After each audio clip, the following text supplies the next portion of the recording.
Hello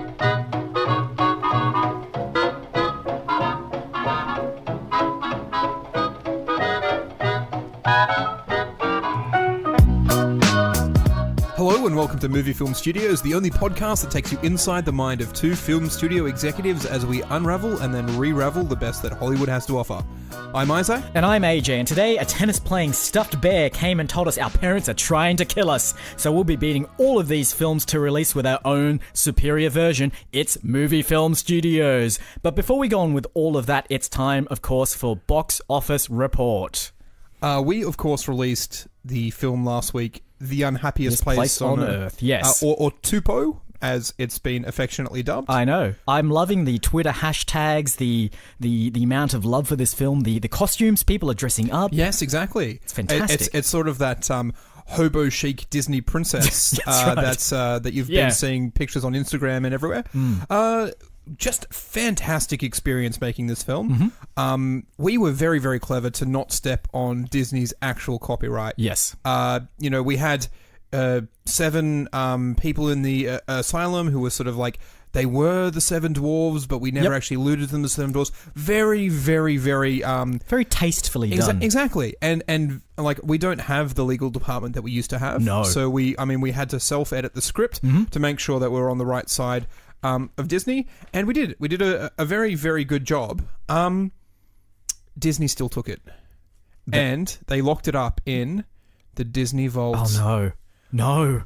Once something goes in the vault, it can never come out. It never comes. I actually thought the Disney vault was like a sort of like a metaphorical sort of. They'd release Bambi and then they'd put it in the vault in inverted commas, and then 20 years later release it because this was before VHS and they'd only make money from the box office. There's a literal vault. There is. There absolutely is. It's insane. Walt Disney World. And they've taken the only cellular film copy of The Unhappiest Place on Earth, Tupo, hashtag, 2018, and they've locked it up, and they're holding it ransom. Because although we didn't legally step on anyone's toes, Disney are just great big bullies, and they're the schoolyard bullies, and if you have something shiny and new and they want it, they'll take it. They'll take it, yeah. And there's not a lot we can do about it. We're currently getting our good mate Steven Spielberg, who is world-renowned for his cat burglar skills of breaking into places and stealing films. Have we made amends with Steven Spielberg? Because he did break into our old studio and steal whatever film we were working on at the time. Which I think it was Tequila Gold? Yeah, okay, yes. Or Cretaceon, or he stole a lot of stuff. It was Cretaceon because it was all of his concept art. All of his stuff. So we're currently in negotiations with him. Okay. It's very, very delicate negotiation because you can't trust him. No. He might break in and steal it, which Absolutely. is what we've asked him to do. Yeah. But he probably won't give it back. Yeah. He'll probably take it for his own. That's right. We've got to double cross his double cross. See, because what might happen? He'll take the script and then he'll slot in all of his characters, the ones that he owns, so that there's no chance of Disney buying him out at that point. That's We've got to be careful. Shifty Spielberg is what they call him. But I've got a Ocean's 11 style double cross for him as well. Oh, beautiful. So, we'll have to see how that goes, but we will get it back. Okay. Hashtag Tupo 2018. Brilliant. You know what I love about the Disney Vault as well? So Disney puts their films in the vault, and then 10 or 15 years later, they come out again with a whole bunch of stuff you've never seen before. Now, my theory is they're not actually finding any new content, but when they go in the vault, they're mutating in there. They're just growing and developing new content just organically, and that's part of the Disney magic, so they say. How can you keep finding new stuff for a film that's now, what? Bambi's close to 80 years old or something now. How are you finding all this stuff? Yeah, I think Snow White might be 85 years old or something like that. Yeah, it's Bambi's crazy. Not far off it. Just find it all, put it all on one release and release it. Stop So what do you suggest? There's going to be additional parts of The Unhappiest Place on Earth when we finally get it back. There will be, yeah. We won't know. There's going to be bonus content in there that we didn't even know existed. There'll be director interviews with the directors, which is us. We were never interviewed for it, but somehow they've got interviews. There'll be new drafts of the script that were written. We only wrote one draft. Exactly. Where's it all coming from? But that's Disney. That is Disney. the Disney magic, which is more like slow radiation leak. Okay. Well, hopefully, The Unhappiest Place on Earth will see the light of day again at some point in the future. But on to this week in trailers. So, first up on our list, we have a Disney film, which is Christopher Robin. Yeah, with Ewan McGregor and Jim Cummings, who does the voice for Winnie the Pooh. Has been doing the voice of Winnie the Pooh forever, actually, for as long as I can remember, the Disney version of Winnie the Pooh. And this is a live-action film in the vein of... I can only think of Ted right now. It does look very Ted. If it's an adult person who's seeing the manifestation of a talking teddy bear... Yes. The only thing we've got to benchmark is Seth MacFarlane's masterwork, Ted. And Ted 2. I'm not including Ted 2 in the masterwork. Oh, okay. So the concept for this story is Christopher Robin is now an adult. He has a family. Something goes wrong. I can't remember what happens. There's a lot of pressure of business. You must get the business reports done. That's it. I was going to take my family on holiday. No. The business reports must come first. That's it. Line for line, exactly what happens. And so Ewan McGregor, as Christopher Robin, is in dire straits. He is beside himself. And then suddenly he hears the voice of a childhood bear that he used to talk to as a kid. And then hilarity ensues, I assume. It is very much a teaser trailer in the same sort of vein as Mary Poppins Returns was last week, where this thing only runs for about 30 seconds. It feels to me a lot like Hook, where it's the a little bit, adult telling of... So Peter Pan, played by Robin Williams, is now an adult. Same thing, Christopher Robin is now an adult. Yep. And he is back exploring the world that he left behind. Yeah. There's not a lot to tell us about the story of this film. Well, I assume that it could be something like... Paddington is probably a good example as well, whereby... Paddington 2, 100% on Rotten Tomatoes. Really? It is the highest rated film. Every critic agrees that Paddington 2 is the best film that has ever been made. I have no explanation for this at all. I still have no desire to want to see Paddington 2, but it is legitimately 100% on Rotten Tomatoes. So maybe Disney wants in on this, and that's why Christopher Robin exists. They've got to get a bit of that lucrative Paddington Bear 2 ratings gold. Well, they're doing another Peter Rabbit as well with Donald Gleeson as Farmer McGregor's younger son. Yeah, and playing a very similar character to the one he played in Star Wars, I might say. I think James Corden is voicing Peter. It's the same sort of thing where you have these realistic-looking CG animated animals inhabiting real-life shots of London and all those sort of places. So. I mean, look, if you loved Winnie the Pooh as a kid, or if you have a connection to it, this kind of looks very charming. I was kind of charmed by it, but maybe it's just because I really like Jim Cummings' voice as Pooh. It's really... If you ever go on YouTube... Well, I'm assuming people that listen to this do go on YouTube. Search for Winnie the Pooh doing lines as Darth Vader. It's fantastic. Trailer number 2 is... Mum and Dad. Mum and Dad. Directed by... Actually, I have no idea who directed this. It feels a bit more of like an indie genre mashup. Is probably the best way to describe it. We watched a trailer a number of weeks ago. I don't know if it made the edit of a Northern English zombie film, which was like an indie zombie film. It's like finally zombies done right. This feels a bit like 28 Days Later, where it's kind of like the zombie virus is actually rage, and people sort of get really angry and start attacking one another. Mm-hmm. In this one, the rage is specifically directed towards the children. So the parents sort of finally snap and start murdering their kids. This stars Nicolas Cage and Selma Blair as the parents, and it is pretty much they've given Nicolas Cage carte blanche to just be crazy on camera because he is infected with zombie rage virus to kill his kids.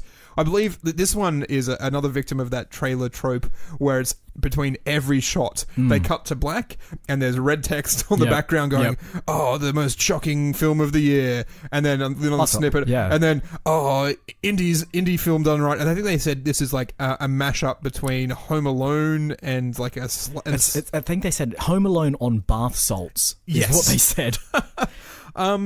It looks like an interesting concept of parents trying to murder their kids in their house as they sort of like run away. I didn't see the very goofy Home Alone style paint tins on the end of a rope knocking them down. I'm waiting for that, yeah. But there was definitely knives being thrust through doors as parents try to kill their kids. They've marketed this as a dark comedy. So I'm assuming it may sort of head into the same territory or similar territory as Shaun of the Dead, perhaps, in that it's going to be gory and occasionally frightening at times, but also have a bit of a lighthearted touch to it. Do you know... You mentioned Nicolas Cage going in full-on berserk mode, and to me, I feel like what happened when they were filming it, they had to film it sequentially, and that Nicolas Cage had to be held back until they got to the parts where he could unleash the inner cage. So the bits where he was actually just being a normal dad were the most difficult shots to film. That's right. Because they just couldn't get such a tame... Every time the director said cut, Nicholas would come off and go, come on, man, like, can we get to the parts? Can we get to the parts? And he's like, no, we got to shoot all the dad stuff out. And he's just like, damn it. That's my Nicolas Cage. I don't really know how he speaks. Yeah. And that will be... I think that film might have come out already, or it's on its way here. Yeah, or something. I think it's one of those indie films that has been seen by a lot of sort of independent film festivals and is still looking for an international distribution. Yep. I don't know whether it'll come to Australia. We should be able to find some sort of digital streaming platform to get that on eventually. Yep. But the most important thing is that we beat it to the market. Absolutely. Alrighty then. Trailer number 3 for today's episode is Borg versus McEnroe, a tennis biopic drama, I guess. Yes.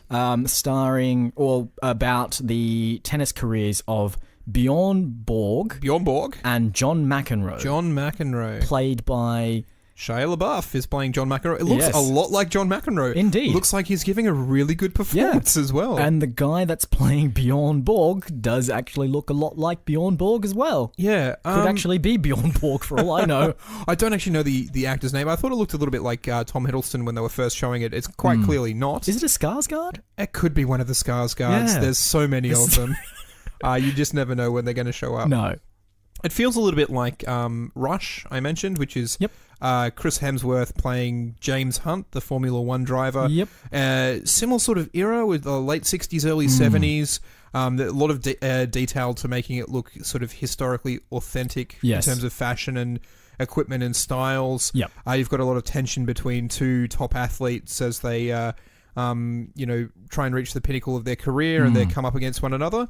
Rush was really good. I really enjoyed that film, and this one looks like it's doing a similar sort of thing of taking that sort of iconic sports event very seriously, having good actors play the roles, and that real attention to detail. Yeah, that just sort of makes you feel as though it is of its era. Yeah, I have to say, with regards to Shia LaBeouf and the casting of him as John McEnroe, I feel like there is no perfect casting that's better than that. Because it's such a metaphor for Shia's own career. There's a line in the trailer that says, like, one of the guys is talking to John McEnroe, and he's like, you're just going to be remembered as that guy that yelled at the umpire. And it's like, yeah, that's like Shia LaBeouf's career right there as well. Isn't it almost the opposite, though? Where in his performance, Shia LaBeouf puts in, like, the most professional... And like his performances are fantastic. Yep. He's a great actor on screen, but in his personal life, he's just a crazy person. Whereas McEnroe's the opposite. He's actually quite a level-headed and tempered person in his regular life, but when he's on stage, when he's performing, he's just crazy. He just lets it go wild. Yep. So I think, there's a yin and yang sort of opposites there between the two, but he is a great casting for that role. He's a great actor. I just haven't seen him in a lot lately. He's been a bit off the radar for a little while, but that's an interesting one. I think, again, this is one of those films that has seen a bit of airtime in various film festivals around the world. Don't know if it's actually going to get released here, but if it does, go and see it. It doesn't help us, but go and see it anyway. It absolutely doesn't help us. How about, instead of going and seeing it, see one of our films instead? Yeah, definitely. Who knows? You say go and see it. I don't know if it's going to be any good. The trailer looks pretty good. Yeah. Wait and see. We won't see it. Wait and see what the reviewers say. We're not going to see it. Did we watch any of the Oscar-nominated films from last week? No, we didn't. Not yet. I might one day. Yep. All right. When the 2020 Oscars roll around, you might do a retrospective. All right. Those are our 3 trailers for this episode.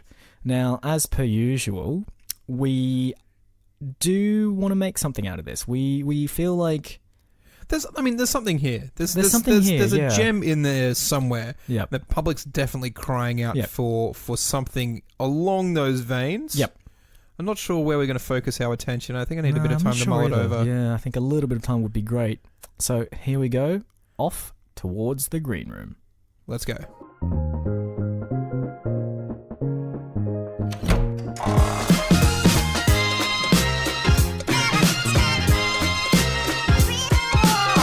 All right. Had a bit of time to think. I think you chose last week, so I'm up this week. You are indeed. So what do we have? We have a later in life retelling of a children's classic. Mm-hmm. We have a twist on a monster horror genre. Yep. And we have a classic sports film. Yep. All right. Which one of those is grabbing your fancy? Something that Movie Film Studios has not done yet. Yeah. And something that was a massive part of my childhood. Yep. And it's going to have to be the sports film. Oh, yes. Excellent. I invented a number of sports as a kid so I could play with myself, hitting a ping pong ball against a wall with a broken towel rack. Wow, really? And I had Excel spreadsheets of like matchups between fictitious teams as they played through tournaments. Okay. So I'm really quite excited to do a sports film, that real underdog story. What I'm hearing here is the research is done. Am I right in saying that, or the research? It depends what sport we focus on. Well, you just said that you invented a sport as a child, or you invented numerous sports as a child. I mean, we've seen biopics and we've seen the kind of sports films of regular sports. It's a bit old hat unless you want to do something different with those. But how good would it be to introduce a new sport in a film and then do a film about it? So, I've mentioned in passing on this podcast before that my favorite film is Basketball. Yes. And it is almost entirely for these reasons because Jerry Zucker and Jim Abrams who did Airplane and Naked Gun and a few of those ones, like as teenagers actually invented the game basketball. Yeah. And they played it in their driveways. And they had a bit of buzz, and they had a local league one year, and then later wrote and directed the film starring the creators of South Park. Yes. And I watched this film going, I wonder if any of my sports would ever sort of take off. They were really bad sports. It was trying to hit a ball behind a table tennis table with a broken piece of aluminium pipe that I'd taken from a towel rack that had broken, and I just hit this table tennis ball with a piece of metal until either the ball broke, which it did, because it's a thin piece of plastic, or it went behind the propped up table tennis table. Maybe, I have a similar story about using various implements as sporting equipment. So we used to play a game which was a very, very basic version of cricket, but instead of like the traditional wickets, we would use a metal garbage can, and instead of a bat, we'd use an old frying pan. So part of the danger of using it is that obviously the weak point with the frying pan is when the handle attached to the pan. At a certain point, that rusty pan is just going to fly straight off the handle and soar through a window, over a fence, onto a roof. It was wild. Like, you don't get that kind of action in cricket. So I feel like there's a commonality there. There's a shared experience. We'll take it seriously. Mm-hmm. It's not going to be an out and out comedy like Basketball is, but there's a few levity. We need to add there's a little bit of levity, but it's not going to be that silly. Yep. And we take a made up backyard sport. Yep. Or maybe like an obscure sport. Mm-hmm. I recently found out that skee ball, where you at the arcade where you roll it up, and there's apparently in Austin, Texas, an actual skee ball really? league where they can play competitively. I've had friends who have played in curling leagues when they moved to Canada. So maybe we pick sort of like.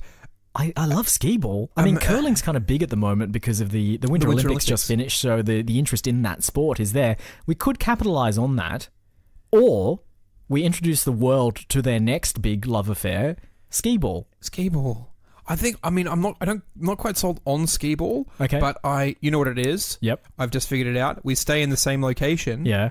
It's air hockey. Oh, yes. It's a competitive hockey league. Yep. Where you have the young sort of like Mr. Miyagi and Daniel-san relationship. Yep. Where someone takes him into the league and teach. If you've actually mentor mentee kind of thing. Yeah. I've actually watched a little bit of like high end air hockey, and they don't hold the paddle like by the little nub in the middle. They kind of like have their fingers on the side, and like there's all these pro strats that they all sort of teach each other. Yeah, because that would give you a little bit more of a flexibility when you're... and it's all about sort of calculating the angles and calculating your opponent. Oh wow! Okay. So I like it. We're doing a semi-serious professional air hockey sports film. Yep. So let me give you one of the characters in this film then. Mathematics nerd. It's got to be the best friend of the... Yeah. And he's the one, sort of like Lisa in that episode of the mini golf where she figures out that it's all just geometry. Yes. And teaches... And so, yeah. Yeah. So the maths nerd realizes that air hockey is nothing but angles. It's all about velocity and hitting the right mark and hypotenuse and obtuse angles and all that kind of stuff, and then is suddenly like made aware of this game through their friend, and they become partners. Or maybe not even a friend. Maybe they're like bullies. Or not bullies, like they don't like each other. Yeah, the maths nerd is the bully of the school. Yeah. Look at that kid walking around. I bet he doesn't even understand Pythagoras' theorem. What a dweeb. And so exactly. So the maths guy is the big nerd. Yeah. The big bully. That's nice. And then we can have the jock. So let's say it's a high end. So they all go to the same like school, right? But it's like a high end fancy school for gifted students. I love it. And so the guys that are really good at maths are the ones that everyone looks up to, going, I bet he studies like 6 hours a day. Yeah. And somehow a jock has been enrolled into the school, but much more like burly, a sports, has sports prowess, but no one likes him because he doesn't fit into that school. I don't even think he's that burly. No, I think comparatively, like someone drops the like something and he just catches it. Yeah, it's just like everyone's like wow, and he's just like I just caught it. It's like oh, you've got reflexes. That's well, I mean, are they amazed by it or are they just like oh look at that guy with his reflexes? Like you could have just let it hit the ground. Yeah. But instead you had to catch it. Because, I calculated that given the height of the object at the time that I let go, it would have survived the impact on that particular material. You didn't have to expend all that effort. And there's no gymnasium at the school. There's no equipment. Right, yep. The only thing is a dusty old air hockey table in the break room. Yep. Which, he probably boards up one end. Yep. And just starts playing with himself. Yeah. Yeah. I realise how... I can see the scene from Forrest Gump where he's recovering and he's playing table tennis and eventually, through years of practice, this is probably going to not take that long, but no one will sort of take this kid seriously. And then it's the janitor who sees that this kid's practicing and practicing and practicing, and the janitor's just sort of like, back in 1952... in the St. Louis World Fair when they first unveiled the air hockey machine, I was the champion. It's the Hockinator 3000. Yeah. And nobody had seen angles like I was playing the angles. That's right. Because you don't play the angles of the table. You play the angles of the mind. Yeah, you play the angles of your opponent. Yeah, but the angles of your opponent's mind. That's right. So there's lots of angles. If you take one thing away from my pep speech, it's about angles. You know what I like about this as well? If you reframe this as a kind of almost a spiritual sequel to Good Will Hunting. So you have the janitor who spots the jock playing air hockey. Yeah. The jock has the raw power to knock the puck back and forth and to react quickly enough, but really doesn't have a good eye for where to actually hit it and what velocity to hit it. And so the janitor's like, oh, you need training. And then janitor at some point sees our math whiz kid who is just phenomenally good at mathematics, can visualize angles without actually needing to calculate it. Pythagoras clearly inhabits the body of this child in a non-weird way. And he's just like, I gotta bring these two together. And then, somehow brings those two together. Sets up a scenario at the school. He says, I've got to bring those two together, and then makes it the mission of this movie to bring those two together. That's right, yeah. So he sets up some kind of elaborate, like, Rube Goldberg-style contraption that somehow gets the two of them together, and then they have to work together to like, get out of the trap, and then that's when the movie kicks on. Yeah, so, I mean, in a lot of these ones, there's the big tournament, the qualifying round, he fails in semi-regionals, but then goes to full regionals because the people drop out and gets a second chance. And so by chance, they're allowed back in because the other person got disqualified or something. It also sounds like... what was the pinball film? One? Paddles of Destiny or whatever we meant. Truman Paddles of Destiny. Yeah, it also kind of feels a little bit like a spiritual successor to that one. This one we're not saying is a mockumentary and bringing in... Oh, you know what I think we should do, though, is get like Matthew Broderick or who's the guy from High Fidelity? John Cusack. John Cusack, yeah. I think they were like the mastermind who'd put together the tournament. Yep. I think we reprise that character's role. He's also put money up against for an air hockey tournament, and for some reason he's just going through the arcade and going, you know what? A tournament. We need more tournaments with, the game where you have to shoot free throws and you get lots of points. Yep. A tournament for that. And then he can be responsible for the skee ball tournament. Yep. And he's just like, the one where the light spins around in a circle and you have to press the button and try to stop it close to the jackpot. A tournament for that one as well. The tower stacking game where you have to hit the button the right time to Whack-a-mole tournament. The claw game. How many toys can you get tournament? Yeah. And he's just nuts for that. So this is like it'll probably be like a trilogy of the John Cusack as the wacky billionaire putting on tournaments. This is film number 2 in that sequence, and it's the air hockey.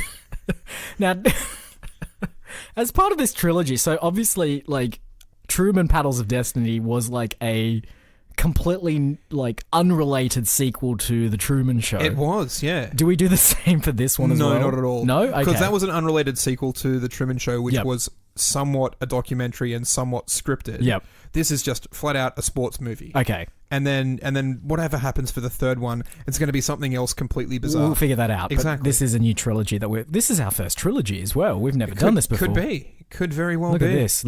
Like, breaking new ground, a sports film and a trilogy. All right, great. It's not a trilogy yet. So, like, we could potentially have, like, films 2 and 3 made for another one of our existing proproperties before this one gets a third. Yeah, we could, yeah. But it's definitely our first sequel or spiritual sequel. Or spiritual sequel to a spiritual sequel. Where are we going to go with this? Like, okay, here's a really weird thing that I found out recently. Pat Morita, who plays Mr. Miyagi, I didn't realize was a stand-up comedian. Really? Yeah, so like I'd only ever seen him as Mr. Miyagi. Yeah. And apparently they spent ages trying to cast that role. Mm-hmm. His name had come up early and the studio had said, no, he's a comedian. We don't want him in the film. It's supposed to be a serious film. I mean, it's a guy whose family died in the World War II in a very horrific way, and there's these very tragic scenes, and they didn't want a comedian playing that role. Yep. Eventually they went, oh yeah, we'll cast him. And now, as a kid who'd watched Karate Kid 20 years ago, had no idea that throughout the 50s, he was doing stand-up comedy. Okay. And it's weird. It's kind of like what white people would expect an Asian person to do as stand-up comedy in the 50s. Yep. And then he was like the owner of the bar in Happy Days for a couple of seasons on and off. And then he was Mr. Miyagi, and that's all I know him from. And then I went back and watched some videos of his stand-up comedy. I'm like, oh, weird. Very, very, very weird. So maybe that's what we do here. Is we pick a stand-up comic who's not known for their seriousness at all, and we put them in a very serious role as the air hockey champion janitor. Okay. First name that sprung to mind is the American comedian Jim Gaffigan. Oh, yeah. He's got that kind of sonorous vocal quality as well that might be good as a kind of Mr. Miyagi-style character. Yeah. I mean, I can't picture him as not being funny.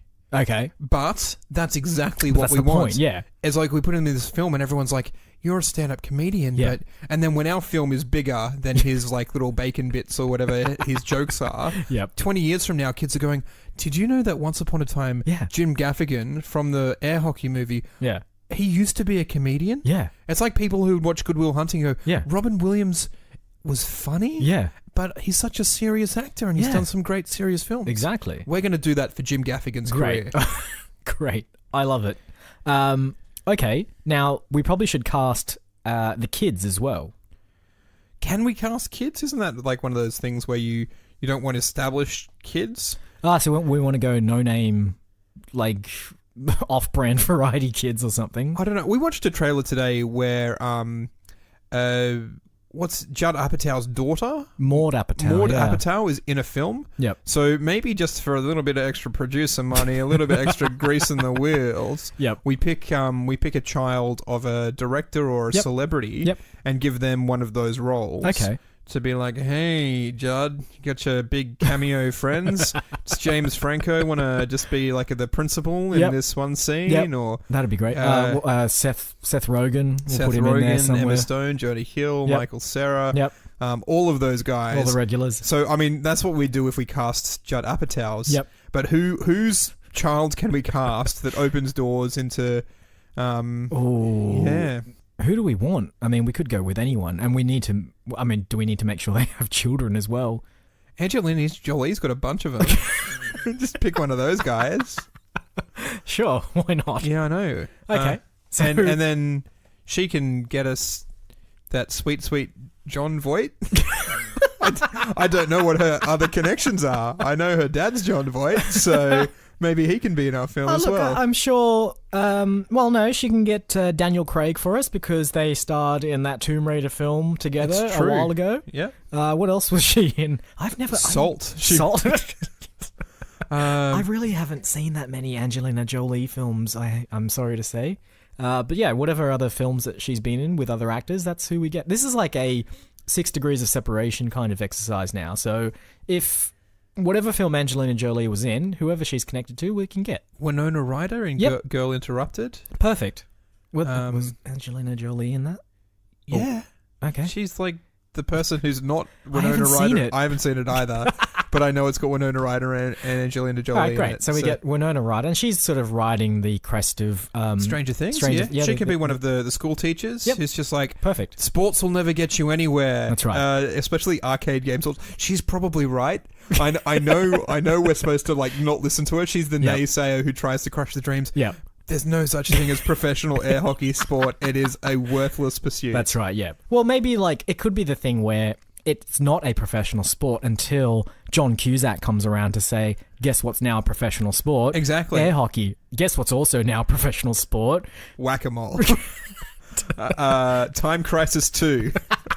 I'm a professional time crisis. That's actually not too far from the truth. Like the way that professional video games going and people earning millions of dollars live streaming them completing games, I can very much see someone who's an expert at Time Crisis 2 actually somewhat making a professional living. All right, so just to summarize the cast, we've got 2 of Angelina Jolie's kids. We're doing 2 of her kids. Oh, because we need the like sporty one and then the nerdy math one, don't we? Yeah, I know, but isn't that just a bit weird that they're like real life siblings? Well, because I'm pretty certain that she adopted all of them. That doesn't mean they're not real life siblings. Like but they're not like blood related, so they don't look the same, as far as I'm aware.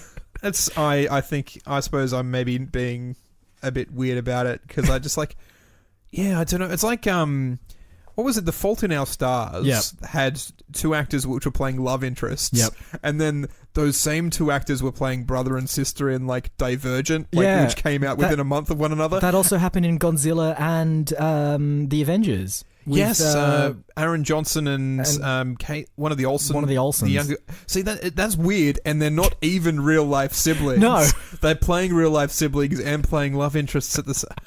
Are we going to make them have a love interest? Why not get super weird with it?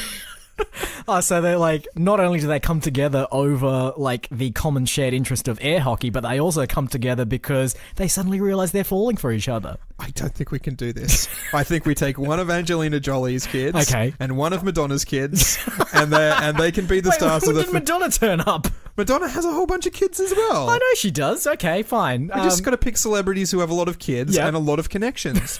Because Madonna's going to get us to Guy Ritchie's divorce lawyer. Yep. And Guy Ritchie's divorce lawyer is going to get us to Guy Ritchie. Yep. And Guy Ritchie's going to get us to Brad Pitt. Guy Ritchie can direct our film. Exactly. We can get Benicio del Toro. Yep. I mean, if we get Brad Pitt from Snatch, then we can get Brad Pitt's divorce lawyer who can get us in touch with Angelina Jolie. Brad Pitt also gives us most of the Ocean's 11's cast as well, who we've somehow lost contact numbers for. Despite the fact we've cast them in everything before. Great, I love this. It's. I mean, really, we say Angelina Jolie's kids and Madonna's kids. It's just a kid of a celebrity. A kid. We can get Suri Cruise in there too if we really want to. Yep. Just open casting. If you have a parent who has been on the A list at any point within the last 20 years. Open casting call. Come in. We'll find a role. There's kids galore in this elite school. So you just need to bring proof of your identity as well and your celebrity connection. Otherwise, exactly. No. I mean, we don't audition. care about your Screen Actors Guild card. No. Bring us a list of your connections. That's right. Does Uncle Jack Nicholas come over for Christmas dinner? We need to know. Jack Nicholson, you mean? No, the golfer. Okay, Jack. Okay. Yeah, I met Jack Nicholson. All right, great. So we've got two random celebrity-focused kids. Yep. We have Jim Gaffigan as our Mr. Miyagi-style janitor. We also have Winona Ryder as our dissenting teacher. And John Cusack reprising his role from Truman Paddles of Destiny as a eccentric billionaire who runs an arcade and decides that arcade games are now like professional sports. Yep. Great, I love it. Now, do we need to figure out how this is going to end, or is this going to be an ongoing thing, or are we going to sort of have it a nice sort of beginning and end? They either succeed in the tournament or something happens. Maybe they lose, but they still find love, so they still win. I like this kind of like multi-puck sort of. You know how some air hockey machines can release like 20 or 30 at a time, and it just sort of comes so overwhelming. Yep. And the kid sees the look on the person at the other end of the table and how serious they're taking the sport. Yep. Just drops their puck and walks away and just says, "There's more to life than this." Okay. And then misses out on winning a $4 million prize because John Cusack is crazy, and regrets it for the rest of his life. Or her life. That's the story. It's the noble walking away in not defeat, but sort of. There's a fantastic scene at the end of Searching for Bobby Fischer. Yep. Where the kid offers the other kid a draw. He's like, well, we take a draw, and the other kid goes, "No, I've got your queen in check." Yeah. And then like the kid's like, "I've already thought 30 moves ahead. I know how I'm going to win this." Yep. So maybe that's like the kid goes, "I'm going to walk away. I'm going to take the noble path." The other kid starts hitting in all these goals. Yep. What's that? The multi-pucks clog up the goal, forming an impenetrable barrier. And our kid comes back and goes, "Psych!" and then just hits all of the rest of the pucks in and wins the tournament. That's it. Perfect. That's exactly how it needs to end. And wins the $4 million prize. prize. And there's done nothing with the rest of their life because $4 million is pretty much enough just to live off. Is it? For the rest of their lives, they're kids. Live off the interest. It's like $160K. Well, if we set it in the past a little bit, like if it's set in the 80s or something, then that's a far bigger amount. That's actually a great thing because the Borg versus McEnroe and Rush and all of those ones, they go, let's set it in a time period where we can get people to come in and do costuming and props. And the arcade was probably a little bit bigger in the 80s, and John Cusack was known in the 80s. So absolutely, this one sort of, set. But we need to keep the whole thing about John Cusack coming in and saying Time Crisis 2 is now a sport. And everyone's just looking at him going, what's Time Crisis 2? Yeah. Like... This is like, Truman Paddles of Destiny is when he's already an established billionaire. Yep. This is his sort of tech startup. And he's just like, I'm just gonna do my garage wizardry with computers and making my millions. And like he's sort of starting to get big, and so he starts putting on these tournaments. It's actually like a weird. The trilogy can be watched out of order. And you can sort of get a sense of John Cusack's eccentric billionaire career in these sort of weird sort of flashback It's all kind moments. of intertwining in different films. That's amazing. No other film series has ever done that before. Taken one character and shown them in really different stages. different stages of their lives, but the films themselves are about completely different characters. I like it. I like this. I like this a lot.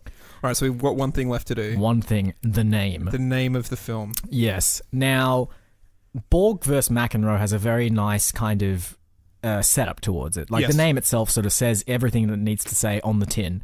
It's one character versus another character. Borg versus McEnroe. Batman versus Superman. Alien versus Predator. Yep. Kramer versus Kramer. Exactly.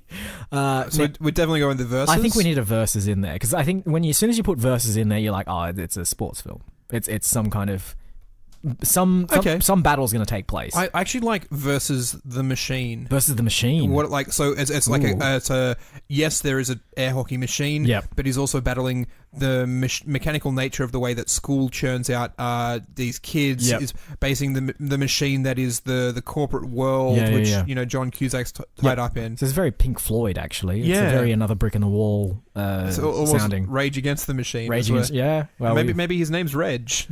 Reg Against the Machine. No. His name's Reg versus the Machine. Reg versus the Machine. Reg is not a kid's name of the 80s, but when was that a kid's name? Like the 40s? Who knows? Who knows when Reg came about? I don't know. Reginald? Actually, it's Reg now. What's the kid's name? Is it like... I mean, Billy was a very popular name. Billy? I mean, because Billy can be used as either male or female as well, so there's kind of a nice... Depending on which celebrity we get as a kid, we just give them the name Billy. And it could be Billy or Billie. Yeah. And it could be for either. You know what? There's a great rock opera, right? By The Who, sort of like... I think he was trying to write a rock opera, but he's also written songs about like a kid who's a pinball wizard. Yeah. Do you think we get The Who in to write like a massive like rock ballad opera soundtrack to this? I think it'd be absolutely perfect. Are they still around? The Who? Yeah. Yeah, sure. Absolutely. Definitely. Pete Townsend and the rest. Wasn't Pinball Wizard a Queen song? No, I'm fairly sure it's The Who. All right. Well, one of those bands did it.